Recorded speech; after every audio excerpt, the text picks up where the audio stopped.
Today's guest is a world-renowned keynote speaker on intentionality, is a retreat facilitator, and a one-to-one executive coach. He's dubbed as the business mystic. Welcome to the show, Finnian. How are you doing? Thanks so much, Toby. I'm feeling wonderful. I just finished a nice abundance meditation, so I'm excited to share a lot of abundance with your audience today. Yes, that's awesome. Thank you so much for doing that before the podcast conversation. I'm looking forward to learning about the meditation and about abundance from you. Thank you so much also for joining me on this episode of mirrortalk podcast. I'm really excited to be speaking with you. But I would love you to share about yourself a little bit, your soul story, and your journey towards intentionality. Awesome. So I'm a 36-year-old Australian native now living in Aspen, Colorado in America. I moved to Colorado really out of a desire to fulfill where I was most happy. I am a huge snow skier, and I'd go every year for a week or a month, and I would just observe that I just always felt so grounded there, so happy and fulfilled. And when I reflected on that, if I feel that way, why wouldn't I come and live in this country instead of staying there and coming visiting every time? So the next year I moved, and I've been in America for over 5 years now, and it's been incredible.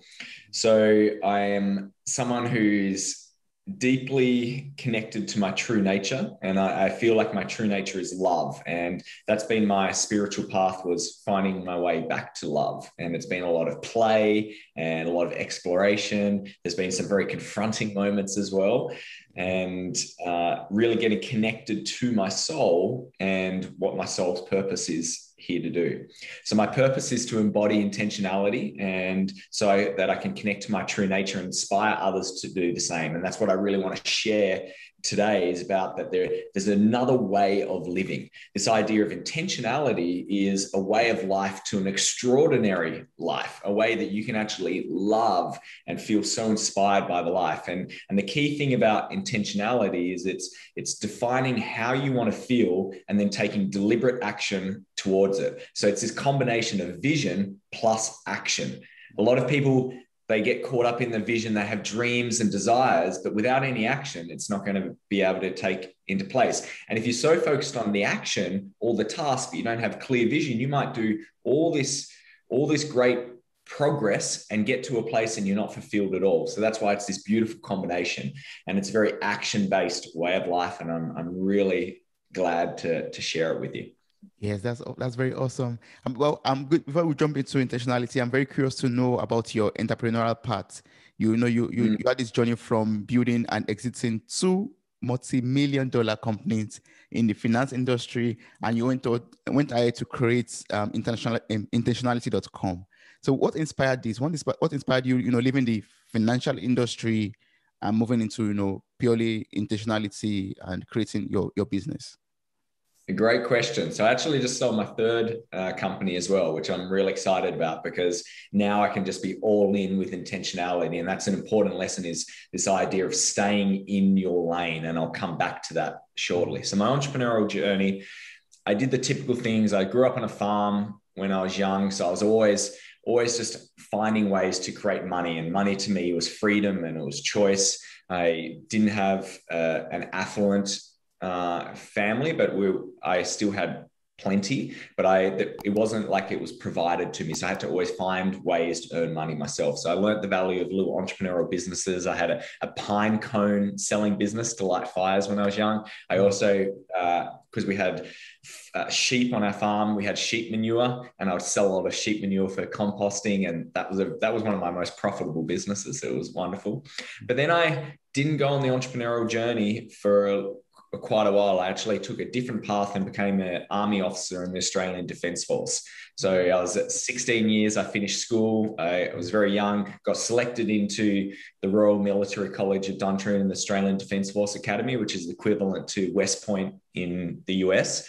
I was the youngest army officer to graduate. I got selected into being a pilot and started pilot training, but then realized that this wasn't for me. It was the first time that I identified how important it is that you love what you do, the passion for what you do. So on paper, being a military pilot was the most sexiest thing you can imagine. It was thousands of people got rejected to get to my spot. It was one of the most hard things to get into. And I thought I would absolutely love it. It was a very last minute decision though. I never had a long-term passion. I was literally looking for what would be cool, what would be something I could share stories with and feed my ego effectively. And I got to pilot training and I felt really out of place. There was all of these people who just were alive with it. I would be going out partying on Saturday night and they would be playing with remote control planes till 3 a.m. They would get off a flight and they would just be so pumped up and jazzed and just high-fiving at each other. And I'd be like, oh, it was a bit hot up there. It was because we trained in a hot temperature and I just wanted to go relax in my bed. And I started feeling almost envious of them. Actually, it was interesting. I was like, wow, what is it that they've got? And I realized they were so passionate about what they did. So I made a tough decision and transitioned out, ended up serving 6.5 years in the military. And then I left and retired and I was already trading financial instruments and I felt quite financially free. And that's when I started my first business at 24 years old. I started a private wealth management company, which was quite audacious at the time. I was looking after very high net worth's money, helping them exit businesses and then managing the money. And we had a large fund of money, over $100 million. And that's my start of my entrepreneurial journey. Since then, I had an insurance business. I then set up a financial education company for millennials. We were the first financial advice and coaching company for millennials in Australia. And we created a movement because traditionally financial advice had only been built for retirees. And it's been pretty wild. And now it's led to intentionality. And really intentionality is the lessons out of my whole life journey in both business and personal life to navigate to where I am now to really live an extraordinary life and all the lessons that I've learned along the way. And I want to be able to share them so you don't have to go down the egoic path or you don't have to go down the path of feeling like you're obligated to do something. You can actually live this vibrant life early. And I'm really excited you have a young audience because this stuff, you can challenge the status quo. You can create your own path. You've just got to get connected to it and start asking yourself, what is my path and where is it and how do I get on it? Yeah, that's awesome. And talking about staying on your path, you said your new company is about, staying on your path. Can you share a little bit about this? Can you tell me how we could stay on our path, how we could let go of our ego and, work and fulfill our purpose on our own path? So our actual tagline for intentionality is find your path, get on your path, and stay on your path. And it's because there's 3 parts of it. We don't want you to stay on your path if you're not aware that it's your right path. You might be on someone else's path because what happens in life, through social conditioning, we start taking on subconscious programs which start directing our decision-making, and it might not actually be what we want. And this is what happens. We see this from a young age. If you've been in a family of doctors, which I was, the pressure was that you were meant to be a doctor because they start talking about how good medicine is and they have such a great industry. And there's this pressure and you want to fulfill it because it's been indoctrinated into you, even though it's not going to fulfill you. And that was definitely my path. I had to make a decision to not do medicine and do another path.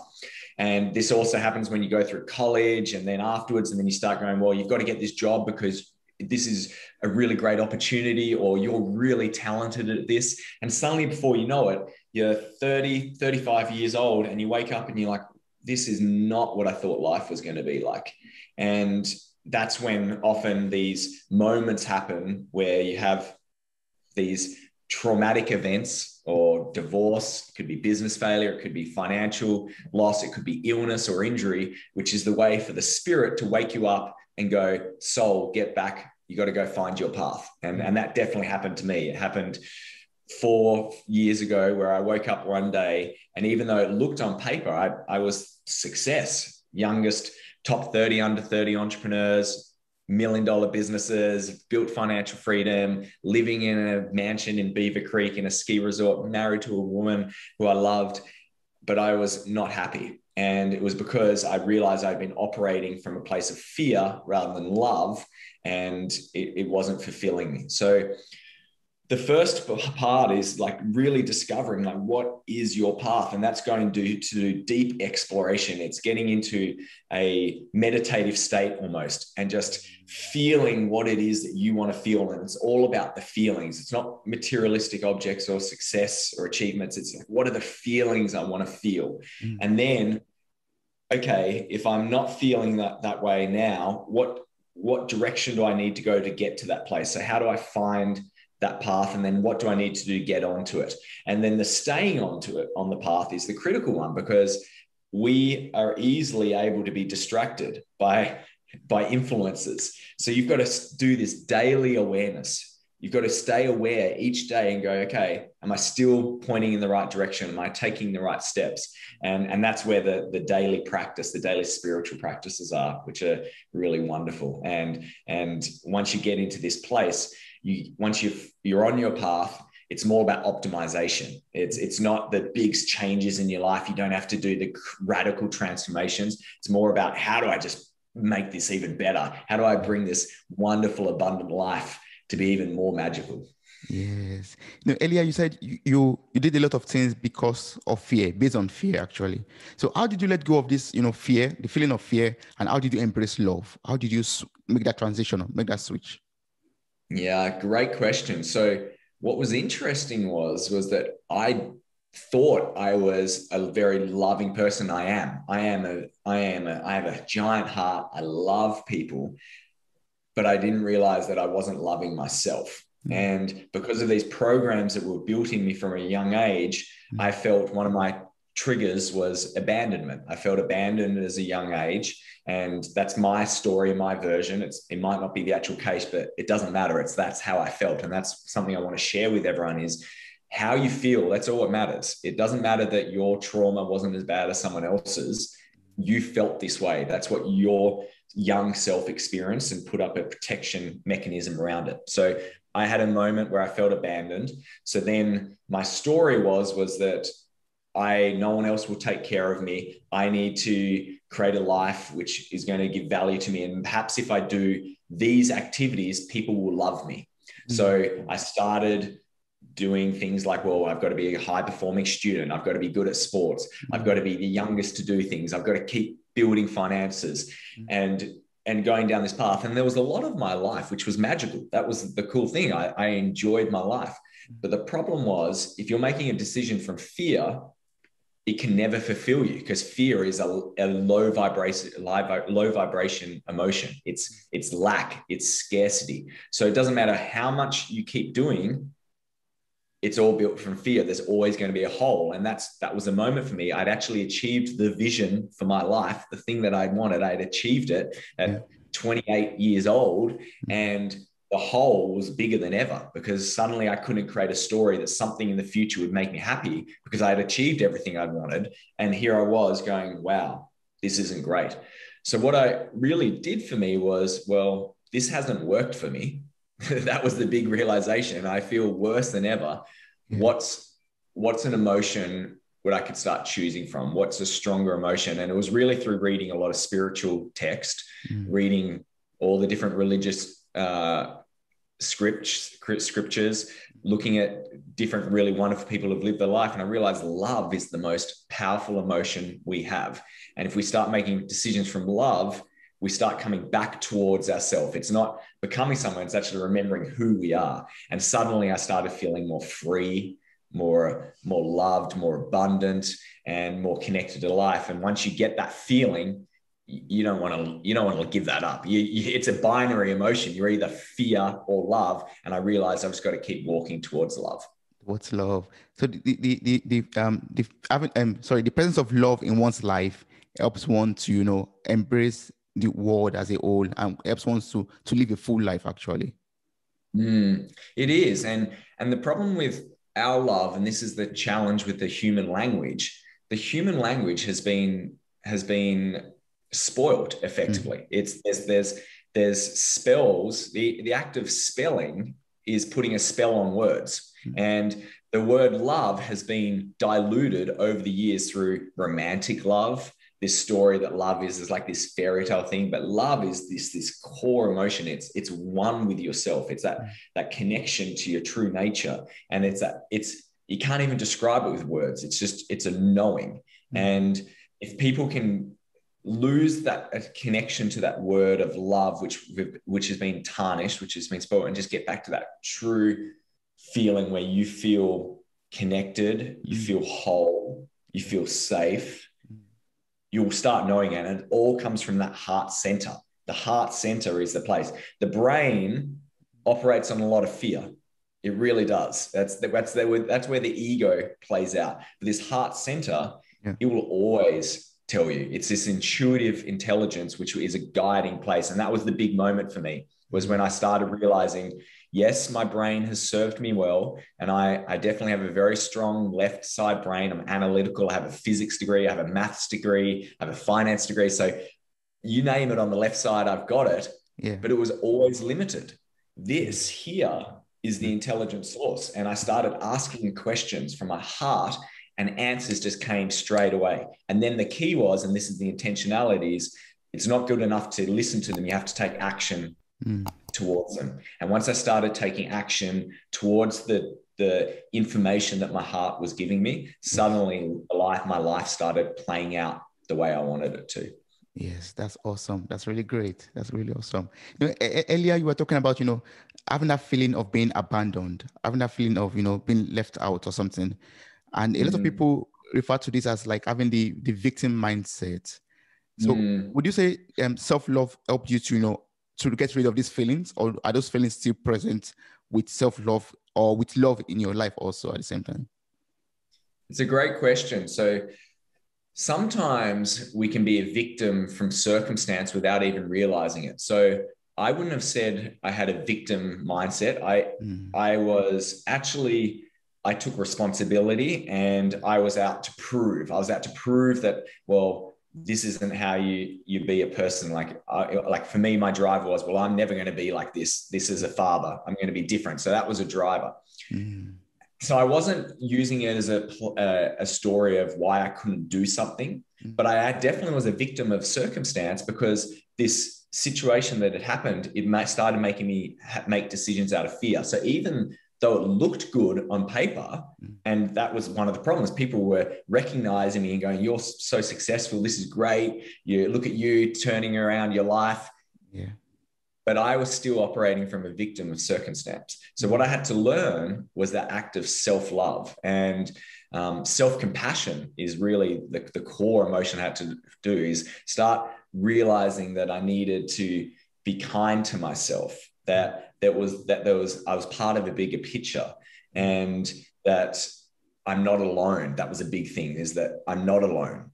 Even though it felt like I was alone, I wasn't alone. Yes. Once I started being more self-compassionate to myself, I started being able to open up my heart center. The armor that I'd put up to protect it started dropping away. The veils of illusion started dropping away, and I started being able to go, and I just started feeling a core emotion, which I didn't realize that I'd wanted my whole life, was peace. This idea of just feeling peace. And you can't feel peace if you're relying on the external environments, because the external environments can always change. I was definitely trying to control my external environment to protect me. So that's why I didn't have a conversation with my father for 18 years, because I was like, that environment is too dangerous. I don't want that. It's why I put myself in certain situations, why I wanted to create financial abundance. But you can have all the peace on the outside, but if inside it's turmoil in there, you're not feeling peace. And self-compassion was a pathway to peace for me. And there is no better feeling than just feeling in a state of peace, because when you're in peace, love can open up and love can emanate in and out of you. Just this literally in, out. And then you can have a positive impact on other people, and then they can have a positive impact on you. And before you know, you're in this great loving state. Yeah, but it didn't come easy. I want to say to everyone, it's not an act of, some people might be hearing this and might be going, oh, this guy's just, he's too far away. And it wasn't like that. It was literally one action at a time. It was, okay, today I'm just going to ask my heart, what would bring more love into my life? That was literally a journal question for a really long time in my life. What would bring more love into my life today?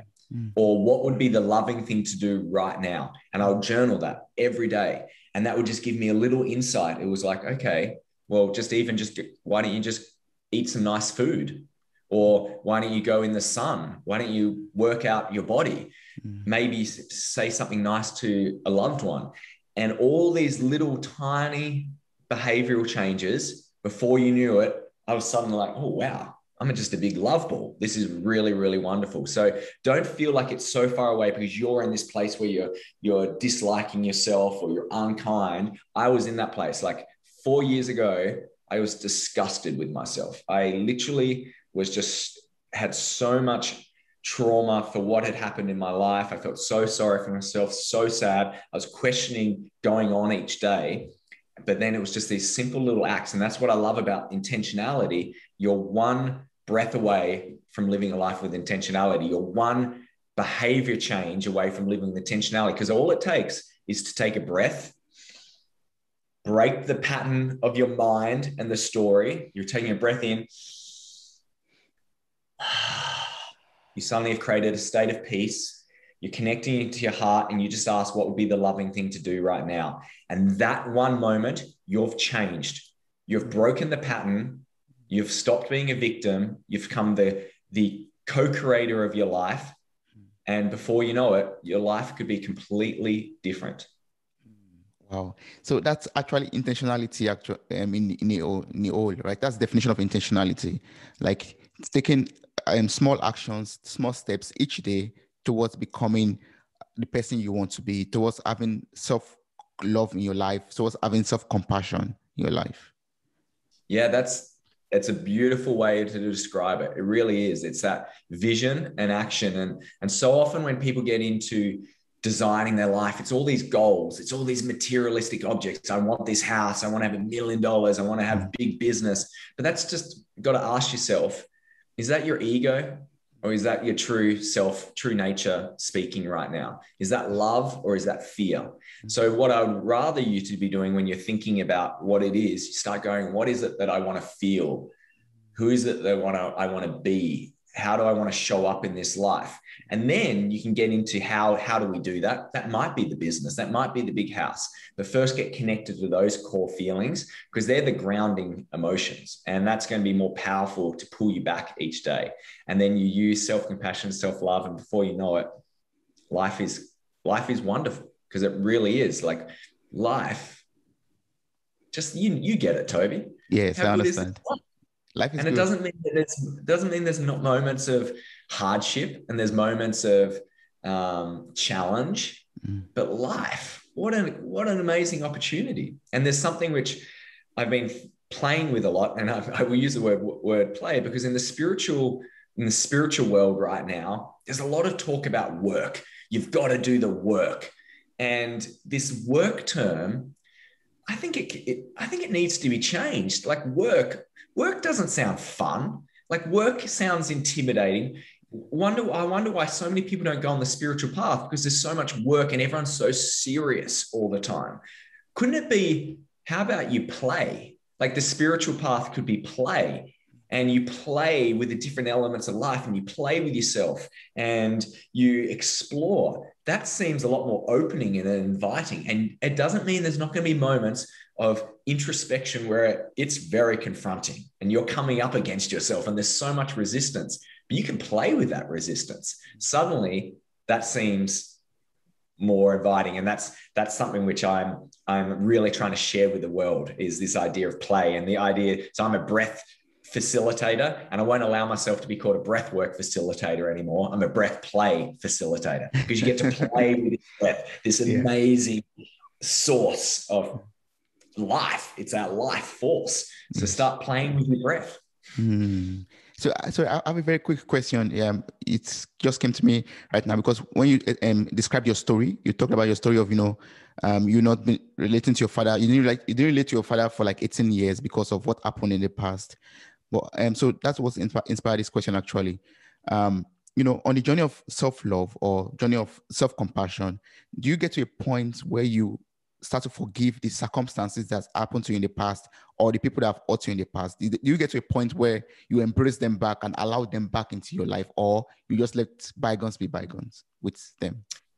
Yeah, that's a money question. You're really, really great there. I like that. So what happened to me was when I had this moment 4 years ago, when my marriage broke down, things just started really being challenging in my life. And I had to take a good look at myself and go, okay, what could have contributed to this? What could have driven to this? And I started looking at my life and I was like, well, it's probably not normal that I haven't spoken to my father for 18 years. It's probably not normal that I don't like my body, even though I have a good body, but I have a body complex. I have resentment against my mom. There's all these little different things. And I started going, well, of course that's going to affect my ability to fully love. And so I had to confront it and go, well, what do I need to do to forgive myself and get connected to myself more? So it actually wasn't about the other people. It was really about me. It was about how do I connect to myself? Mm-hmm. So I just started confronting my biggest fears. He was my father who I'd taken out of my life because it was too challenging as a childhood. There was a lot of fear. And I was like, well, I'm going to face that. And what I realized was in order to forgive myself, like to get to this place where I loved myself, I needed to forgive others, because really when you hold resentment or your anger at someone else, really all you're doing is hurting yourself. Often they're not even aware. They don't even care, to tell you the truth. So I just went on this journey of like, what did I need to do to get more connected to myself and love myself? And I just started forgiving everyone. And each time I did that, it started forgiving myself a little bit more. And what's interesting is that it doesn't mean that I forget what they've done, but it stopped hurting me. I'm not allowing it to hurt me anymore. It definitely hurt my 10-year-old young child, like my 10-year-old boy, my younger version of myself.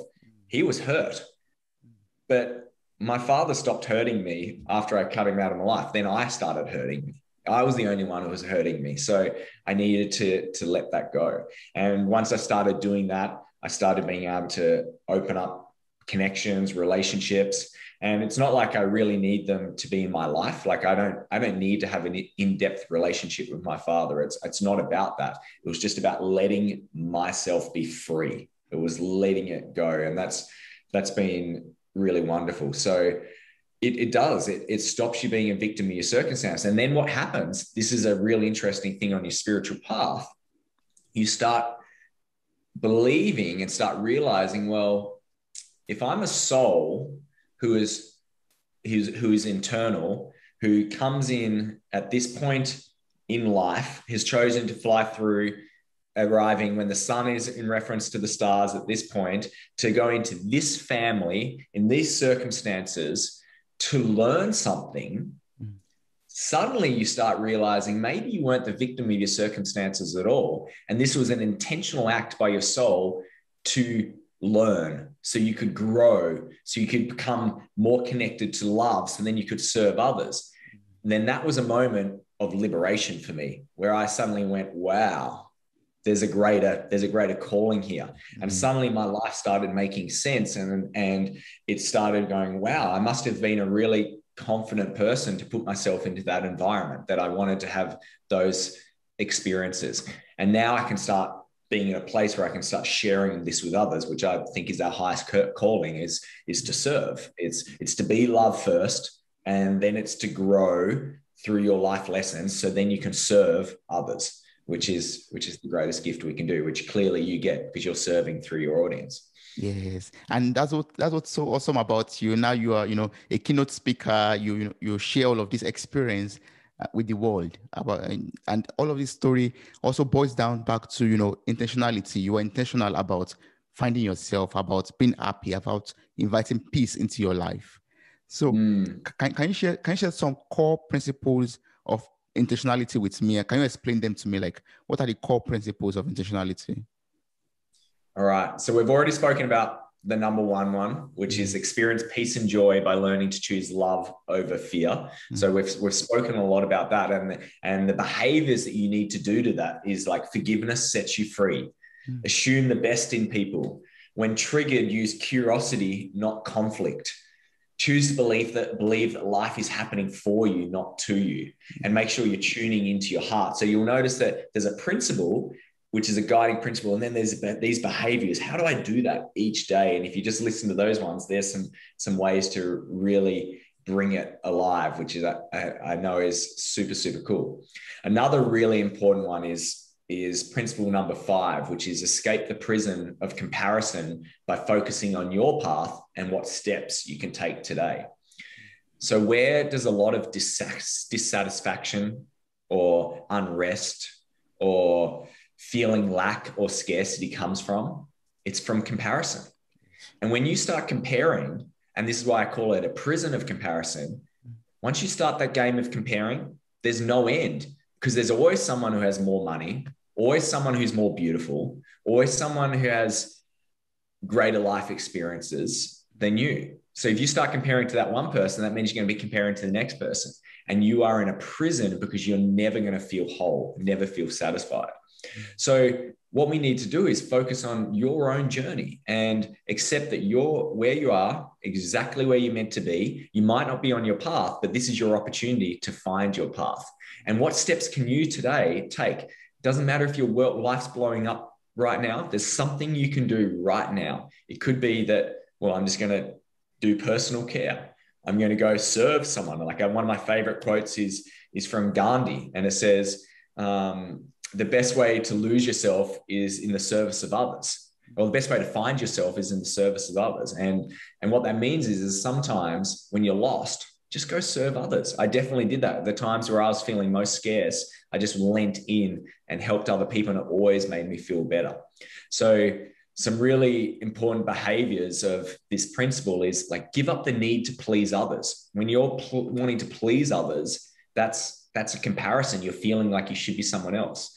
Also, which is interesting, is realize that comparing down is just as destructive as comparing up. Some people, and this is a saying, they often say, well, you should be comparing yourself to a starving person in Africa. And what that actually does, though, is it makes you feel better. And that makes you then think you're in a better place. And yes, it's good to be grateful, but comparing down isn't a grateful thing. It's actually an egoic place. It's like going, well, look, well, I'm okay because that person's not so good. That's a difference from gratitude. It's a subtle nuance, but being grateful for your life is just about where you're at. You know, comparison at all. So it's just as important to avoid comparing down as it's comparing up. So just with those 2 principles and the 7 principles, and I'm not going to share them all today because there's too much to go into, but just those 2 principles, you started going, okay, I want peace and joy. They're the 2 core emotions I want. And I'm going to do that by learning love over fear. And it's a learned emotion because we've been taught fear. You have to learn how to love. It's a learned skill. You have to require it. So you start making those decisions. Use my heart. I'm going to take a breath and decide where I'm at. The next principle is I want to escape the prison of comparison. I am so sick of being on my social media, like I'm referencing other people and just seeing other people and feeling bad. So how about you just take off all those people from following them and choose things that inspires you. So I went off social media for 4 years because I was like, this is toxic. And I realized, no, everything that is created has to have a purpose. What we do as humans, we put a negative stance on it. And I realized, well, what is internet? It is actually the greatest way to connect us. Social media is a tool that we can be connected, coming back to one, this idea that we're all one. And this is a way to connect us. Very similar to money. Money actually connects us in that way as well. So there has to be a positive way to do this. So I can't rebel against it. I have to be with it. So I got back on social media. My social media feed, it's amazing. It's Ram Dass, it's Eckhart Tolle, it's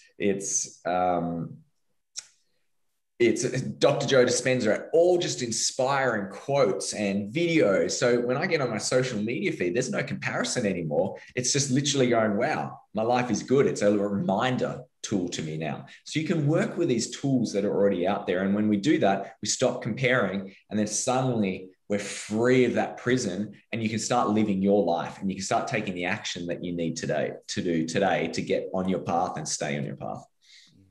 Yeah, that's true. As a comparison, it's like a killer of joy, for example, or killer of peace of mind, actually.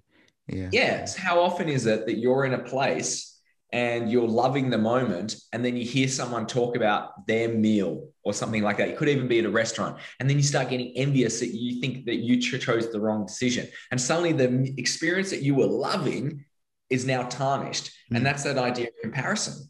We've just got to, it's okay to look up sometimes and be inspired, but don't be comparing, because as soon as we compare, we're putting ourselves in lack, in scarcity, which is a low vibrational state, and we need to be in high vibrational states. So something I practice is, how can I just celebrate other people's achievements or success, and just really just experience their joy and love.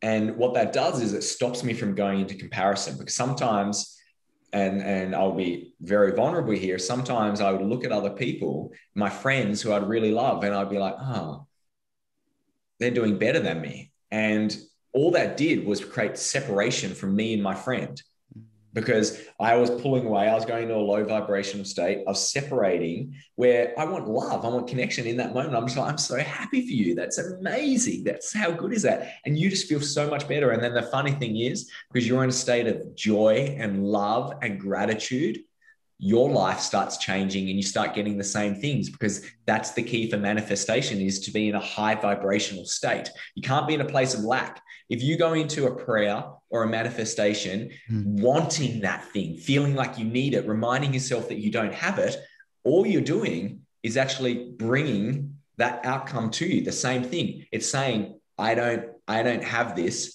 And that's what you start attracting to yourself. You need to feel like you already have it, because you do. It's just in an unmanifested form. You've got to bring it towards you. And that's a really important part as well. And I'm glad we dropped in there. Yes, that's awesome. So I was going through your website, FinnianKelly.com, before we started recording. And I was reading a blog post about the 5 universal priorities of being. So can you explain this to me, and how can we live intentionally through them? Well, I appreciate you doing some research, and this is one of my favorite concepts. So right now, there's a lot of pressure in the world to find your purpose and your passion. What isn't that thrown out there all the time? You got to find your purpose, and you got to find your passion. And what that actually does to young people, actually old people as well, I help a lot of very successful 50, 60-year-old entrepreneurs break free of this as well, is that they feel like they're not doing enough, or that they're not whole. And all it does is put you in that low vibrational state, and you create separation. So I realized there must be a way to free us out of that. There must be a pathway. So I started basically reflecting on all the religious, spiritual texts that I've read in my life. And I started looking and going, well, they all came from the same place originally, source, universal intelligence. There must be a message which is similar across all of them. And yes, they get presented in different ways, and they get hijacked by humans over time, but they all have very similar values or very similar principles. And what I discovered was that there was these 5 things that we're here to do as a human. If we talk about the purpose of a human, of why we're here. And number 1 priority was to be love. Remember that we are love, to give love, to receive love. That's the number 1 thing. It's to come back to love. That's why our soul comes into this world, is to find a way to come back to love, because that is the divine. That is God. That is just universal intelligence. Whatever you need, whether you're spiritual or scientific, we know that now. It's that original source.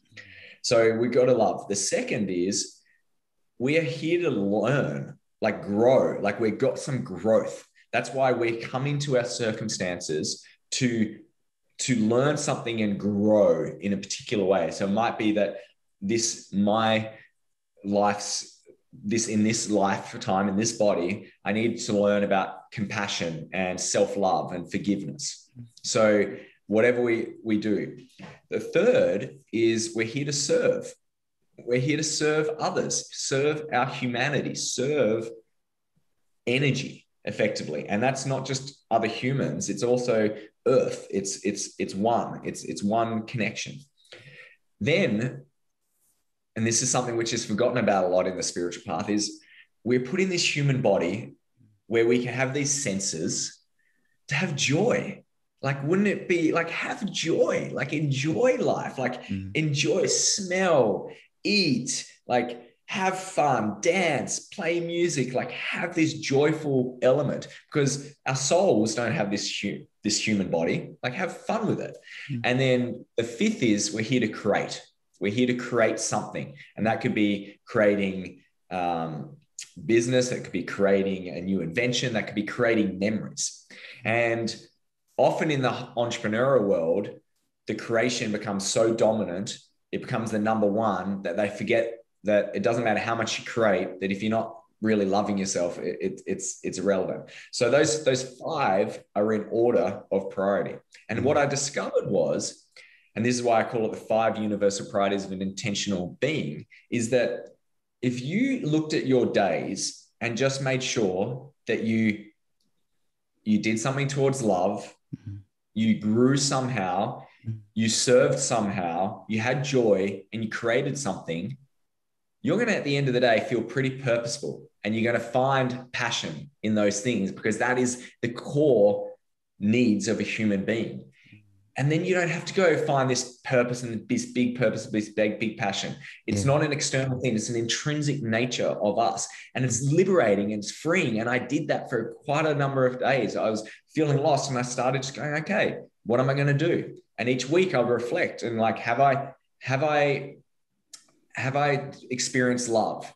Have I grown somehow? Now, that growing could just be from experiences, from really hardship. And I was like, yeah, I grew. If I had that opportunity again, I would do it differently. And then I served, and I started tracking my overall state of well-being, and it would just go so much higher. It was consistently high when I lived those things. And that's just a freeing act. So it's almost like intentionality. I just want to start showing people just things that just make your life easier. Here are all some tools, and this is a tool to make your life easier and to feel more enriched. And if you do that for long enough, the funny thing is you'll probably discover that purpose and passion anyway, because you'll have enough reflection and you'll see it and you're like, oh, wow, this really lights me up. And isn't that liberating? So I love that you've brought that up. I'd love your audience to look that up as well.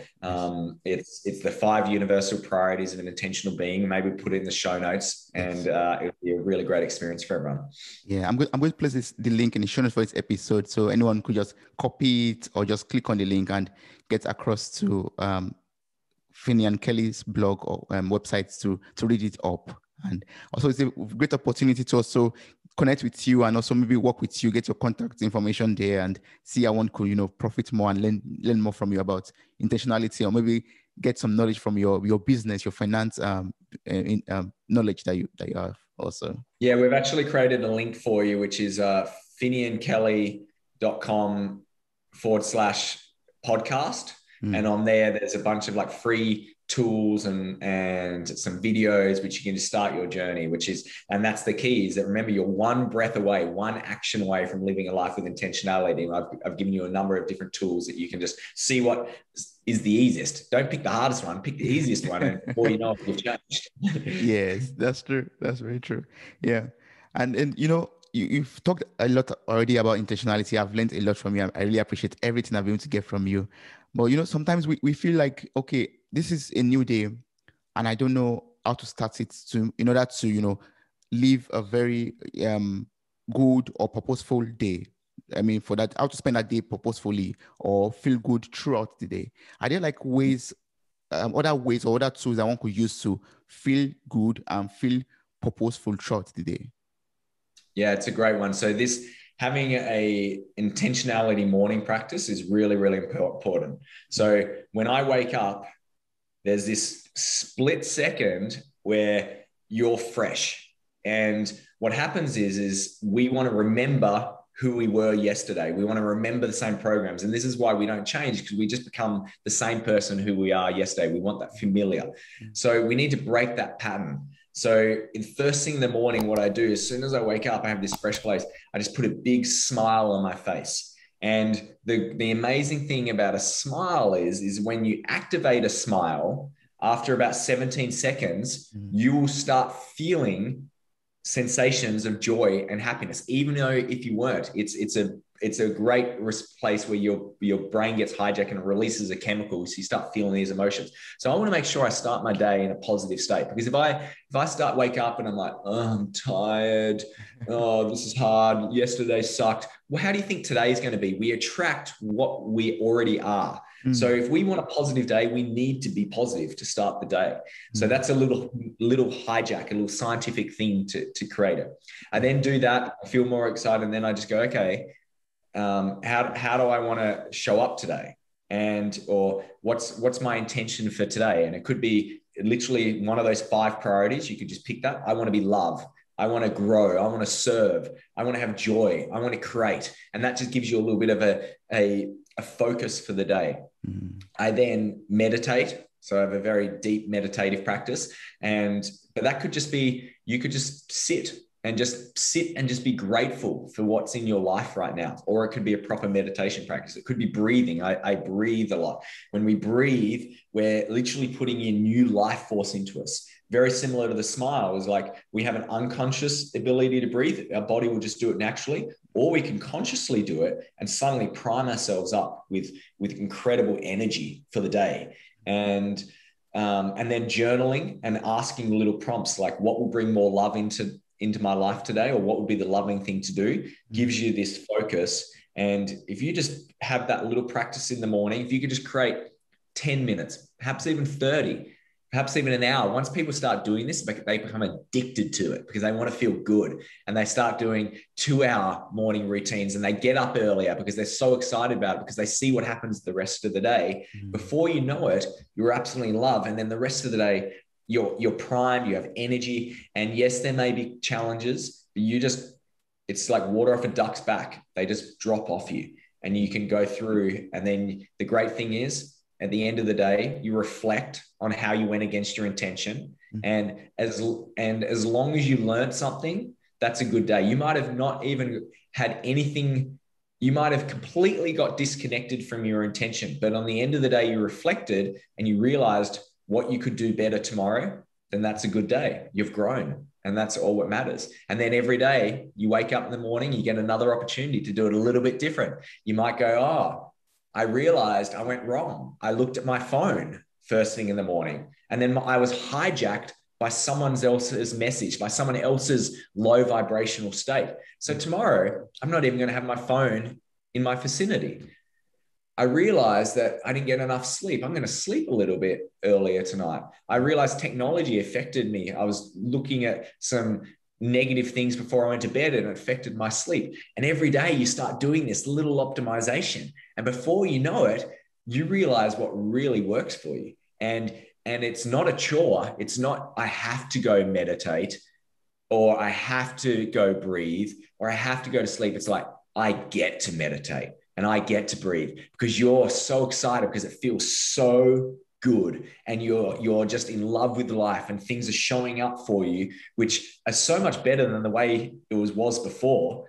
So why wouldn't you do that? It's pretty obvious. And that's what we've got to do. We've got to get to that place where we break those patterns, those stories, thinking that it's hard or it's work, and you realize, oh, this is play, and this opens up a whole new path of life for me. Yes, that's very awesome. So I want to know, like, from your experience as an executive coach, you do this one-to-one executive coaching, and also you're a keynote speaker. You have a lot of, experience with people, with clients. Are there like some common connections between everyone, or are there main areas where people seek to improve generally? Yeah, there is. So there's a feeling of unworthiness and inadequacy between everyone.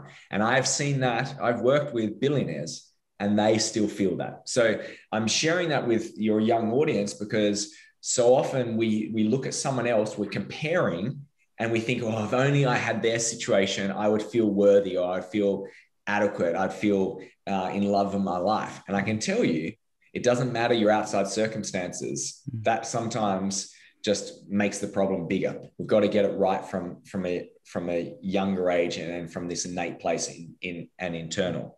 So they're the core problems, and that puts people on a chain of events where suddenly they think they have to do this way, and they think that this is the only way that they can live their life. And I just help them see that that's a story.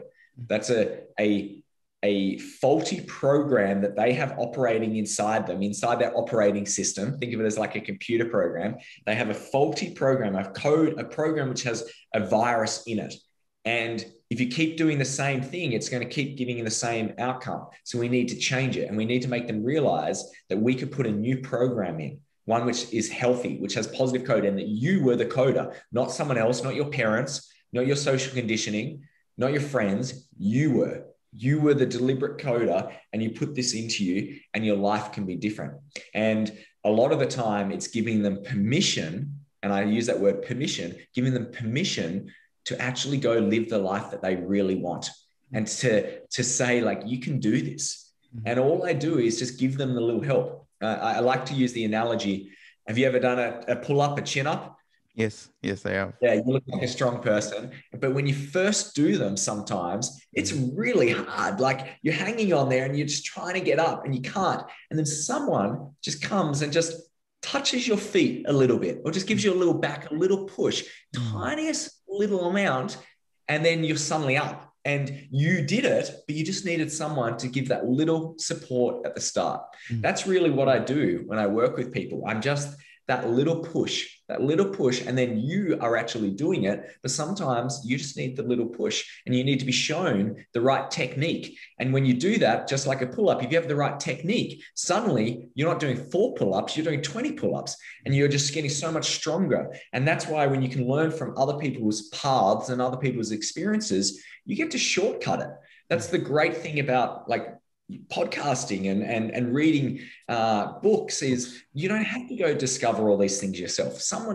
I guarantee someone else has already done what you've wanted. Just go see what they've learned, and then just shortcut it. It's amazing. Yes, learning from other people's experiences, learning from what they've gone through in life. Yes, that's awesome.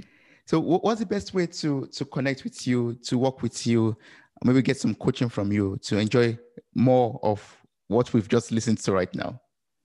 So I'll go to that link, finiankelley.com/podcast.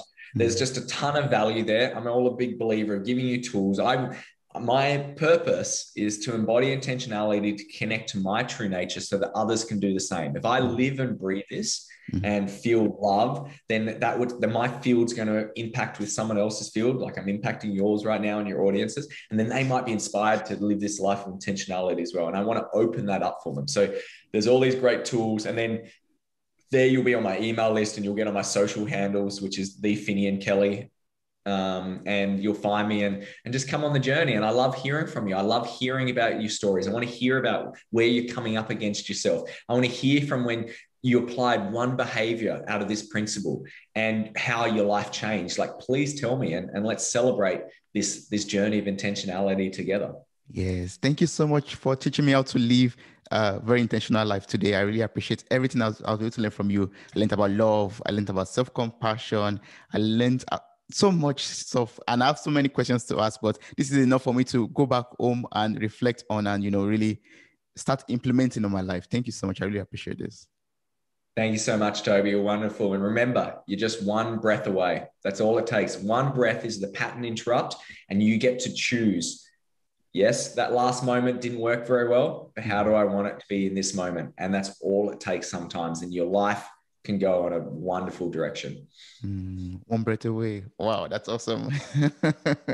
Thank you so much.